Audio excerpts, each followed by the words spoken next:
Have you ever sneezed just by looking at the bright sun? You're not alone.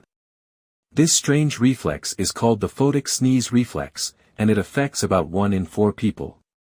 Scientists believe it happens because the nerves controlling your eyes and nose are closely linked.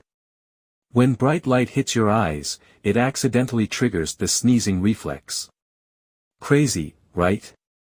Next time you feel a sneeze coming, blame the sun.